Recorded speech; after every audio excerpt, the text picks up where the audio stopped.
Ok, continuamos con los gráficos de Pickett. El gráfico de Pickett, o comúnmente conocido como el Pickett Plot, no es más que la representación gráfica de la ecuación de Archie y es básicamente utilizado para la estimación de la resistividad del agua, el valor de RW.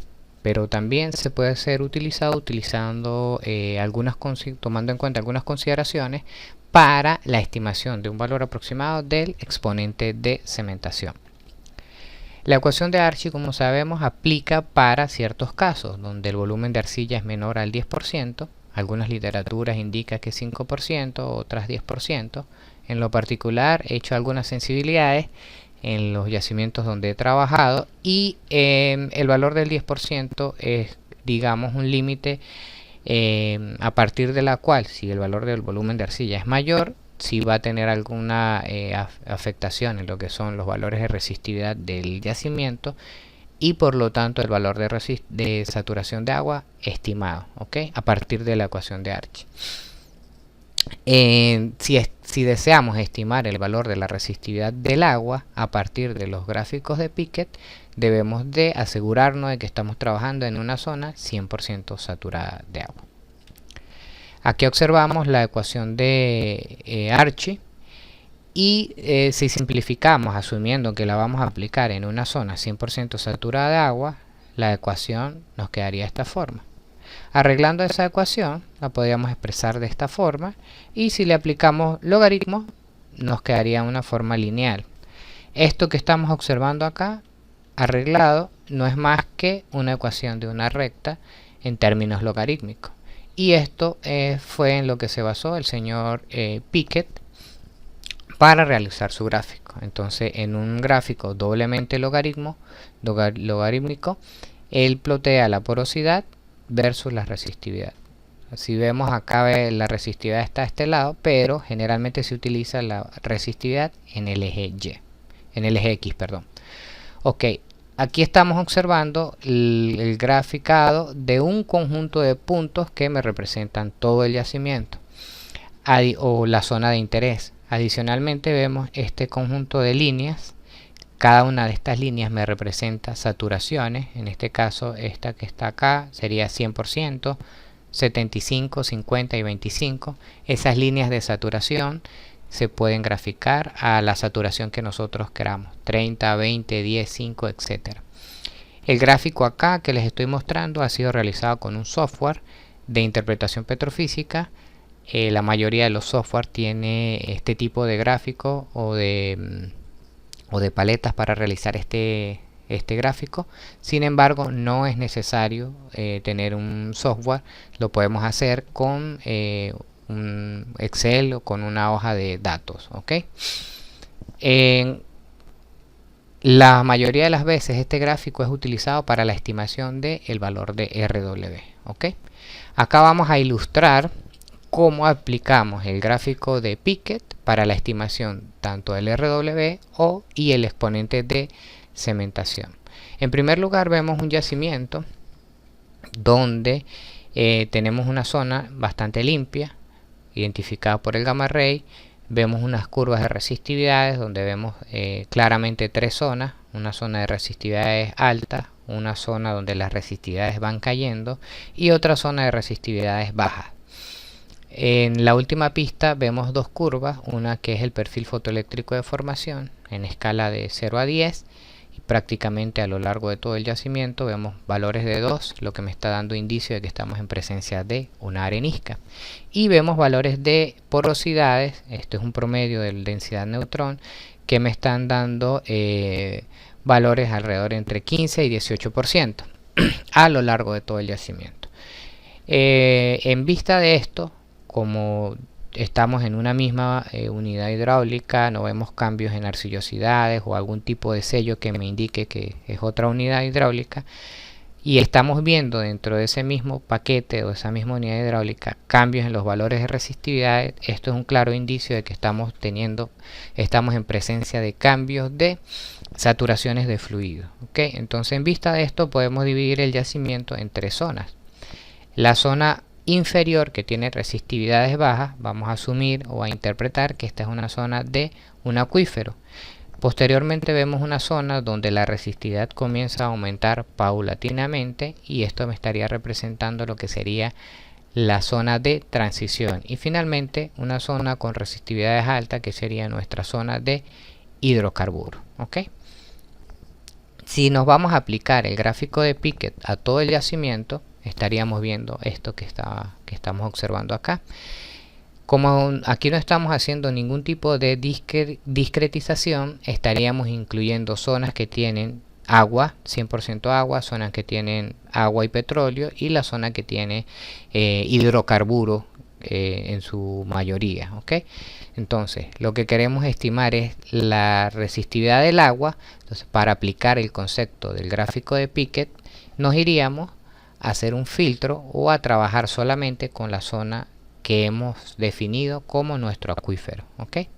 Entonces, filtramos esa zona. Repito, esto lo podemos hacer con un software petrofísico de interpretación petrofísica, o lo podemos hacer con una hoja Excel. Simplemente seleccionamos las zonas que nosotros estamos identificando como la parte acuífera. Entonces, una vez nosotros tengamos esto, podemos estimar el valor de RW y del exponente de cementación. En primer lugar, vamos a suponer que nosotros conocemos el valor de M, ya sea porque lo estimamos de datos de núcleo, lo tomamos a través de datos de núcleo de un pozo, de ese mismo pozo, de otro pozo del mismo yacimiento, o porque de alguna otra fuente lo conocemos. Entonces queríamos estimar el valor de RW. Entonces, si conocemos el valor de M, lo que podemos hacer de una manera más sencilla es trazar una línea que parta desde la porosidad 100% y que tenga una pendiente M que nosotros conocemos, y esa línea corte a el eje X. Donde esa línea corta al eje X, vamos a obtener el valor de A por RW. ¿Ok? En el caso anterior, les estaba mencionando, les había colocado la curva del perfil fotoeléctrico de formación y estaba cercano a 2. Eso me da indicio de que eso es una roca que es una arenisca. Si es una arenisca, nosotros sabemos, de acuerdo a los valores discutidos anteriormente, que el valor de A para una arenisca es 0,81. Entonces ya podríamos tomar el valor de corte, conocemos 0,81, despejamos el valor de RW y podemos obtener el valor de RW. ¿Ok? Puede venir la pregunta, sí, pero si yo no tengo el exponente de cementación, ¿cómo lo puedo hacer? Ok, si no tenemos ese exponente de cementación, lo podemos hacer de la siguiente forma. Recordemos que estos puntos que están acá los hemos filtrado para que nos indiquen solamente zonas que son 100% agua o un acuífero. Nosotros podemos ver que hay zonas acá y zonas acá. Entonces, ¿qué hacemos? Por los valores que están más externos, es decir, más hacia la izquierda, en este caso estos valores, tratamos de pasar una curva que pase por la mayoría de esos puntos. Entonces, supongamos que aquí tenemos más puntos, asegurarnos que esa línea esté trazada por esos puntos. Si lo hacemos en Excel, simplemente vamos a trazar una línea con una regla, o en papel incluso lo podemos hacer, y esa sería nuestra línea de 100%. ¿Ok? Si lo estamos haciendo con un software, como en este caso, estos dos puntos me dan la facilidad de mover las curvas hacia la izquierda o hacia la derecha, y automáticamente nos vamos obteniendo los valores en el software, vamos obteniendo los valores de A, M y N. ¿Okay? Si los conozco, simplemente lo coloco. Bueno, estoy en presencia de una arenisca, coloco 0,81. Si conozco el valor de M, lo coloco, y en función de los valores que yo vaya colocando acá, él me va ajustando la curva. O puedo hacer el caso contrario, ajusto esta curva y a medida que voy modificando la curva, ella me va a ir ajustando estos valores. Y de esta forma voy obteniendo el valor de RW. Si los hacemos en Excel, bueno, el primer paso sería trazar la línea por los puntos más externos, de manera que abarque la mayor cantidad de puntos. La pendiente de esa ecuación, de esa recta, perdón, sería el valor de M. El corte, cuando la porosidad vale 1, trazamos una línea paralela a esta línea, y el corte sería A por RW. Si estamos en presencia de una arenisca, A vale 0,81. Si estamos en presencia de una caliza, A vale 1. Y de ahí despejaríamos el valor de RW. Y por último, vamos a hablar de la importancia que va a tener la caracterización de estas propiedades eléctricas, básicamente los parámetros M y N, para la estimación de reserva. ¿Ok? Entonces, para ello sabemos que la estimación de la saturación de hidrocarburos generalmente está en función de la saturación de agua. ¿Ok? Vamos a trabajar con la ecuación más sencilla de saturación de agua, que es la ecuación de Archie. Posteriormente fueron desarrolladas un sinnúmero de ecuaciones de saturación de agua que toman en cuenta los efectos de la arcillosidad, la capacidad de intercambio catiónico, etcétera, etcétera, etcétera. Sin embargo, para ilustrar la importancia de estas propiedades, la ecuación de Archie es ideal para representar esto. ¿Okay? Cualquiera de esas ecuaciones van a tener en cuenta tanto el exponente de cementación como el exponente de saturación de agua. ¿Ok? Entonces, ¿cómo obtenemos esos factores? Ya hablamos de que el exponente de cementación, vamos al laboratorio, seleccionamos un conjunto de tapones, hacemos los análisis y obtenemos para una misma formación el valor promedio. Cada uno de estos es un tapón a diferentes profundidades de una misma formación. Medimos el factor de formación y obtenemos el promedio de ellos para el yacimiento, es decir, para el yacimiento X vamos a obtener un exponente de cementación de 1.98. Perfecto. Si tenemos presencia de arcilla, podemos hacer la corrección por el efecto de las arcillas y obtener el valor de M asterisco. ¿Ok? En la literatura posterior a los estudios de Archie, se ha reforzado y se ha publicado de que arenas no consolidadas pueden tener valores de M alrededor de 1.3, para rocas poco consolidadas variar entre 1.6 y 1.7, moderadamente cementadas 1.8, 1.9, altamente cementadas como areniscas, calizas 2.2, 2.0. El caso de las formaciones fracturadas, el valor de M tiende a disminuir muchísimo, desde valores cercanos a 2 hasta valores drásticos como 1, 1.1, 1.3.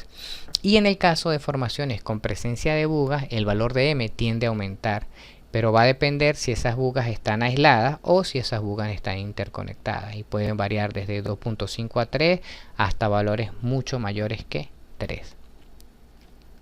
Entonces, ¿qué pasa si nosotros nos conseguimos un yacimiento como este que estamos observando acá? En los registros de imagen nosotros podemos notar que tenemos estas zonas que están acá, estos puntos negros, que eso no es más que la representación de bugas. ¿Ok? Entonces estamos viendo que cada pie prácticamente estamos encontrando mayor o menor cantidad de bugas. Sabemos que M va a depender o va a cambiar con la presencia de bugas. Si nos vamos a la presencia de núcleos, vemos que además de bugas, esto es el mismo pozo, además de buga tenemos fracturas y tenemos porosidad de la matriz. Entonces el valor de M va a depender de la matriz, de las fracturas y de las bugas. Aquí vemos donde tomamos algunos tapones, vemos bastante matriz y vemos fractura. Es importante tener en cuenta la selección para este tipo de yacimiento de tapones. Si nos damos cuenta, en el núcleo nosotros tenemos muchas zonas con bugas y fracturas.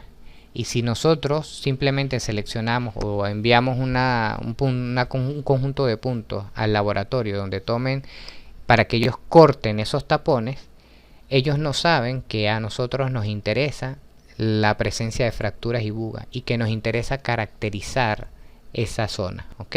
Entonces ellos pueden llegar y tomar puntos donde ellos no tengan fracturas y donde no tengan bugas para que se les haga mucho más fácil el análisis.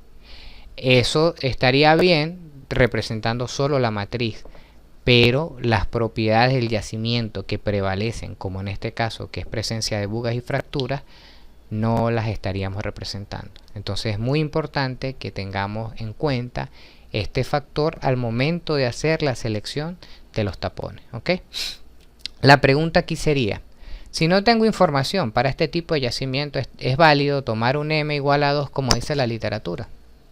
O en el peor de los casos, si tomamos un conjunto de puntos y se hizo una selección a través de toda la formación, tomar un M promedio.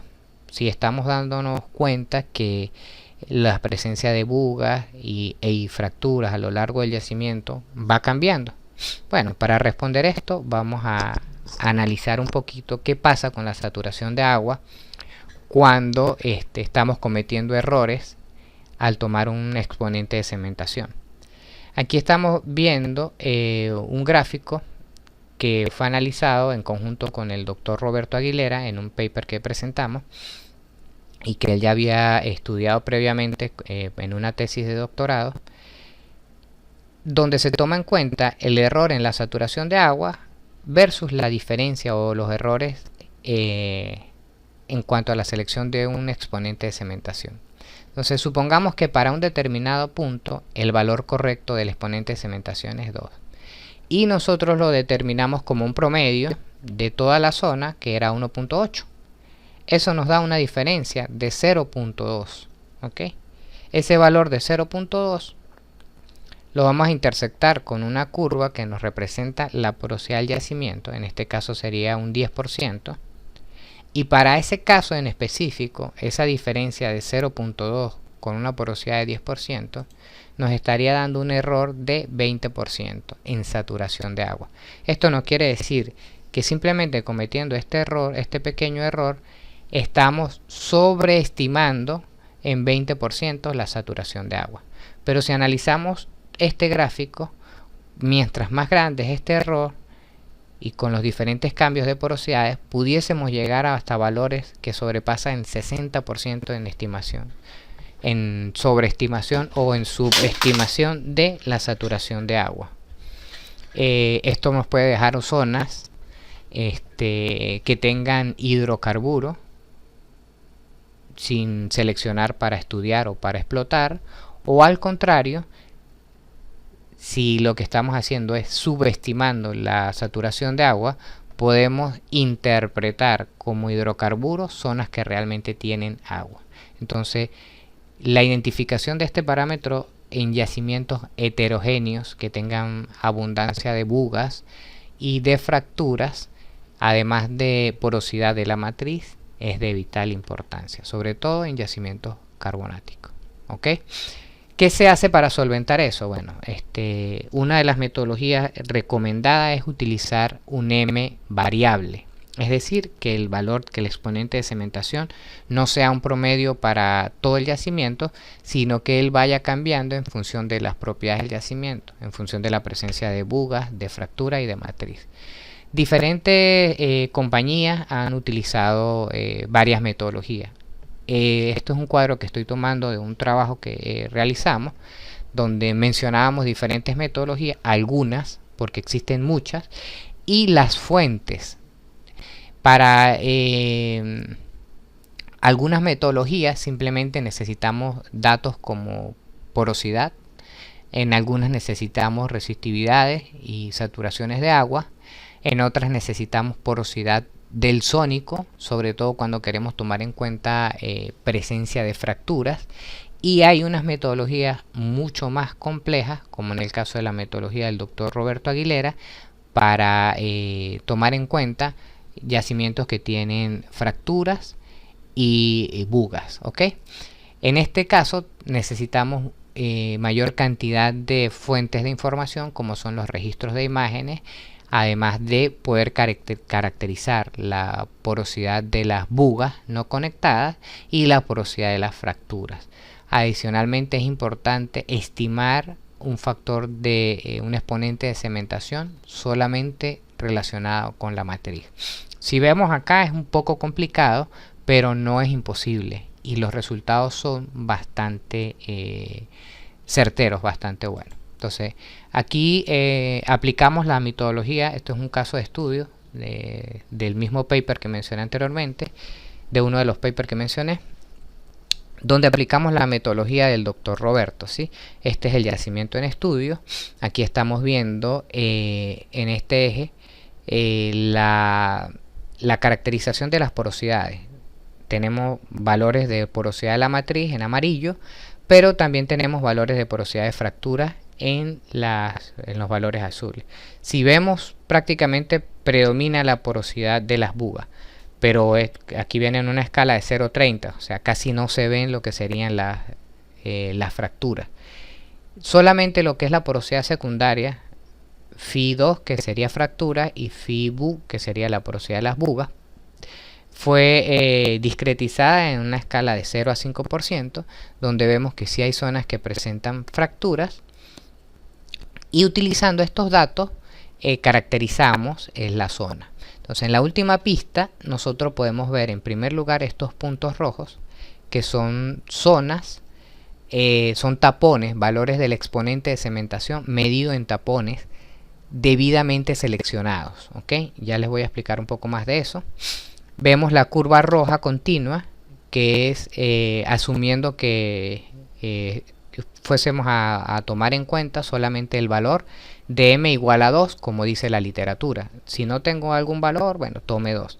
Entonces quise colocar este valor para ver el error que vamos a acarrear si tomo un m de igual a 2 en comparación con los m medidos a partir de datos de núcleo. Entonces vemos que en ningún caso los datos de núcleo me dan 2. En algunos casos me dan menos que 2, en otros casos me dan mayores que 2. Entonces, si utilizo un m igual a 2 para todo el yacimiento, ya estaríamos acarreando un gran error. Vemos una curva verde que me representa una curva del exponente de cementación variable, pero ahí estamos considerando solamente fracturas. ¿Ok? Entonces vemos que a pesar de que es variable, coincide solo en algunos casos con los puntos de núcleo. En otros casos, o en la mayoría de ellos, es bien diferente. Y por último vemos una curva azul, que es aplicando la metodología del doctor Aguilera para yacimientos naturalmente fracturados con presencia de bugas y fracturas, donde hicimos un estudio detallado de la caracterización de la porosidad de las bugas y de la porosidad de la fractura, y vemos que esa curva, a pesar de que no se adapta exactamente sobre los puntos medidos en los núcleos, tiene más o menos la misma tendencia. Donde los valores bajan, ellos bajan; donde los valores aumentan, ellos aumentan. Esta información fue validada con datos de núcleo, y lo importante es tener en cuenta que cada uno de estos puntos fue debidamente identificado y seleccionado. Nosotros personalmente fuimos al laboratorio para seleccionar esos puntos. Acá estamos observando dos tapones, ¿sí? En cualquier laboratorio pueden acercarse y seleccionar un tapón de esto, y seguramente le van a decir: este tapón no sirve. El hecho de que ellos le digan que no sirve es porque o presenta bugas. Incluso trabajamos con otros tapones que presentaban mayor cantidad de bugas, o presentan fracturas. Entonces ellos lo que le van a decir: el valor que vamos a tomar en cuenta no va a ser representativo porque tiene fracturas y porque tiene bugas. Entonces lo que tienen que decirle: eso es lo que yo quiero medir. Cómo se van a ver afectadas las propiedades eléctricas por la presencia de fracturas y por la presencia de bugas. Entonces, si hay metodología, ellos se pueden trabajar en el laboratorio con este tipo de información y obtener valores que realmente nos van a ser de gran ayuda al momento de la caracterización, tal como lo estamos observando acá. Entonces, bueno, ahí estaba nuevamente la pregunta: ¿válido utilizar un m promedio para este tipo de yacimientos tan heterogéneos? ¿O un m igual a 2 como dice la literatura? Por supuesto que no. Para ese caso es más recomendable utilizar un m variable pie a pie como función de la presencia de fracturas y de bugas. Y aquí tenemos una validación de ese método, ¿sí? Tenemos como esto es un caso, un carbonato. Está principalmente dominado por dolomitas, pero también tiene presencia de calizas, areniscas y cierta cantidad de tipos de arcillas que varían. ¿Okay? Vemos los valores de porosidad, serían los triangulitos medidos a partir de datos de núcleo. Vemos la porosidad obtenida a partir de la evaluación petrofísica, y en la última pista vemos los puntos de saturación de agua obtenidos a partir del laboratorio en tapones de núcleo, y vemos la curva de saturación de agua obtenida con un M variable, es decir, en lugar de obtener un exponente de cementación fijo para todo el yacimiento, se utilizó esta curva azul que va cambiando y vemos que el exponente, que la saturación de agua obtenida independientemente de lo que es los datos de núcleo, tiene bastante similitud. Para este tipo de yacimiento, que es bastante complejo en presencia de bugas y fracturas, estos resultados son bastante aceptables, ¿ok? De manera análoga al caso de M, pasa con N, el exponente de saturación de agua, ¿ok? En la mayoría de los casos, N muestran valores aproximados a 2 para rocas humectadas al agua, pero muchas literaturas han demostrado que N depende de la humectabilidad de la roca. Por ejemplo, los señores Morgan y Pearson han reportado valores de N que pueden variar desde 2.5 hasta 25. Recordemos que tanto el exponente de saturación de agua como el exponente de cementación son, como acaba de mencionar, exponentes. El hecho de que sean exponentes hacen que los valores cambien drásticamente, ¿ok? Entonces, para algunos yacimientos es muy útil o no es necesario utilizar M variable ni N variable, sino simplemente un valor fijo. ¿Por qué? Porque los yacimientos son más o menos homogéneos y los cambios de M o de N no son tan drásticos. Pero para otros yacimientos, como algunos carbonatos que tienen presencia de fracturas y de bugas, es muy importante utilizar valores de M que sean variables. Y sobre todo en los carbonatos, donde la humectabilidad de este tipo de yacimiento tiende a ser neutra o humectada al hidrocarburo, debemos tener énfasis en lo que es el exponente de saturación de agua.